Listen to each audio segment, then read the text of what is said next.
thank Joyita for having me included in this IC. Must say this is a rather interesting one. And in the next couple of minutes, I will just go through the Bell's palsy controversies and current treatment protocol. As we all know, Bell's palsy is an idiopathic acute unilateral facial nerve weakness. Ocular pathogenesis is rather obscure, and so stems the controversies as well.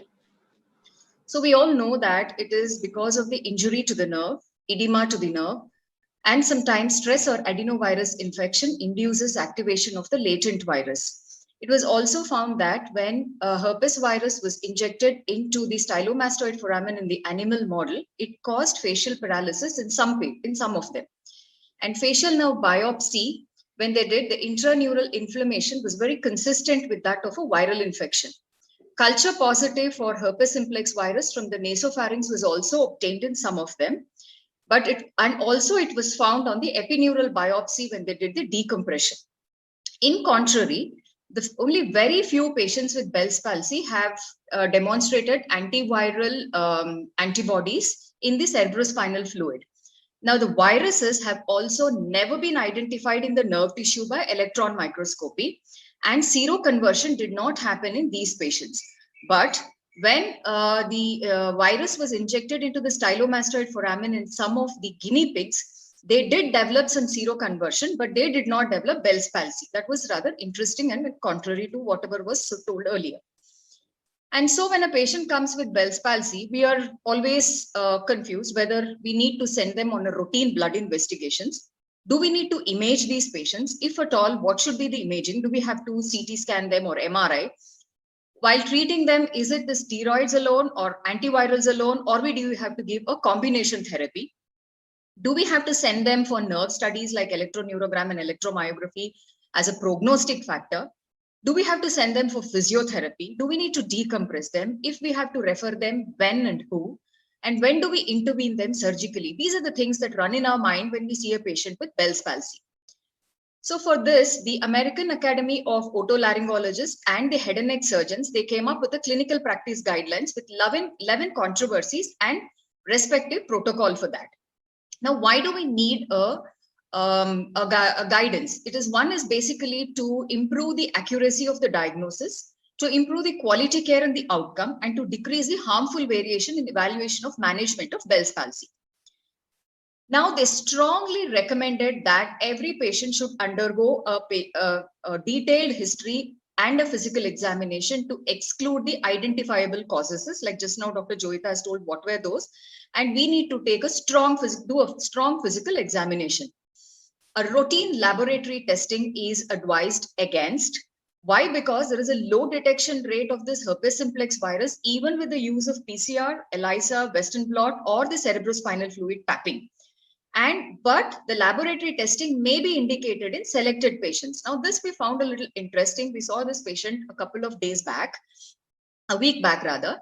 So he came with left-sided Bell's palsy. We gave a vague history of fever. In this current era of COVID, so we just asked for a COVID-19 IgG antibody. Mind you, he was not tested RT-PCR positive. With that, he came up with an IgG antibody was strongly positive.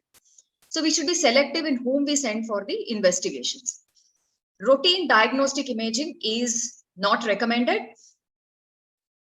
because the enhancement along the involved facial nerve around the area of geniculate ganglion is commonly seen, and it does not influence the course of therapy. So if so, when do we image?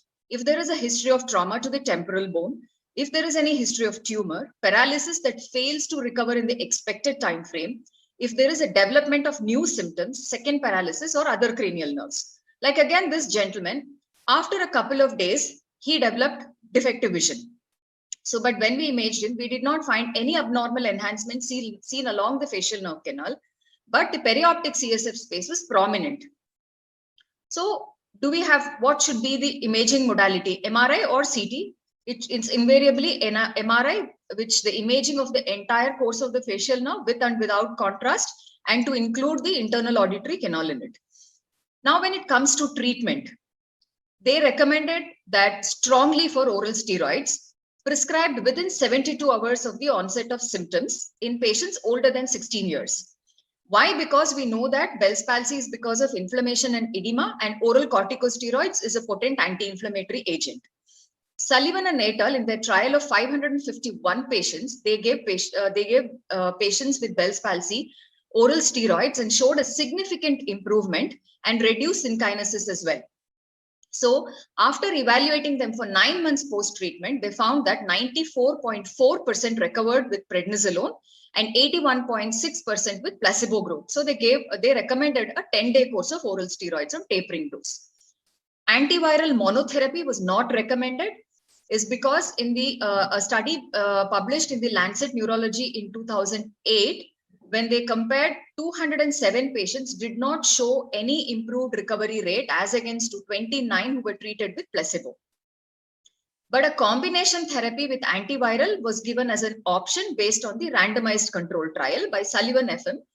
What they did was, what they said was the antiviral combined with oral steroid was not statistically significantly superior to oral steroid alone, but it can be given as an option.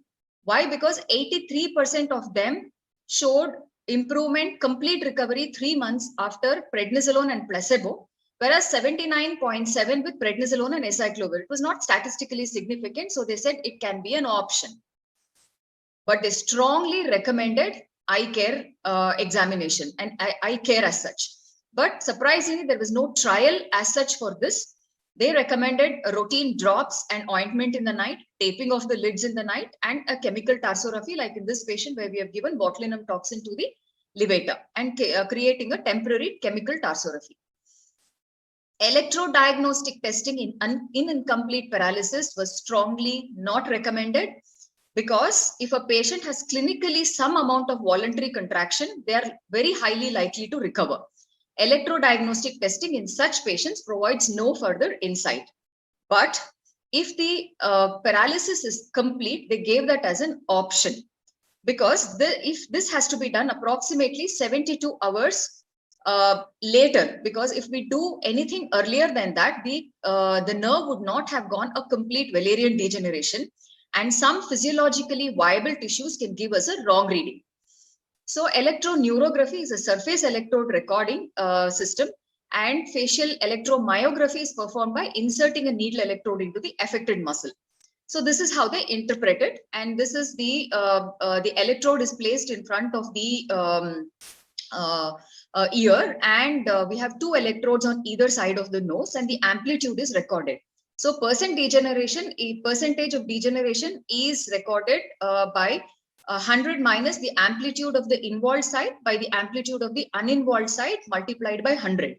More rapid the degeneration, more severe is the injury, and patients who do not reach 90% of degeneration by 3 weeks have got very good prognosis. So this is a prognostic indicator in patients with complete Bell's palsy. Surgical decompression on a routine basis is not recommended, but there is some controversy which stems from good outcome in some patients with incomplete paralysis, but lacks a large trial. Since there are most of the patients are not surgical candidates due to excellent overall recovery, it is not really recommended on a routine basis. Physical therapy is not recommended because there is no accepted or a consistent physical therapy available till date. Patient follow-up is highly recommended with new or worsening of the symptoms. If there is any new ocular symptoms or incomplete facial recovery within 3 months, like that same gentleman who developed loss of vision after 3 days had optic neuritis and now currently under neurology care. When the patient fails to recover completely within 3 months, warrants re-evaluation to reconsider the initial diagnosis and also to plan the reconstructive options, if any, and appropriate referral. In the interest of time, I'll skip this. It is the same thing which I've put in the tabular column. But there has also been recent guidelines in the management by the Korean journal, by the medical sciences, but it has not been validated as yet. They have recommended that it be shifted to Sunnybrook and EFACE system of grading system. And neutrophil to lymphocyte ratio is the severity inflammation, which is a marker.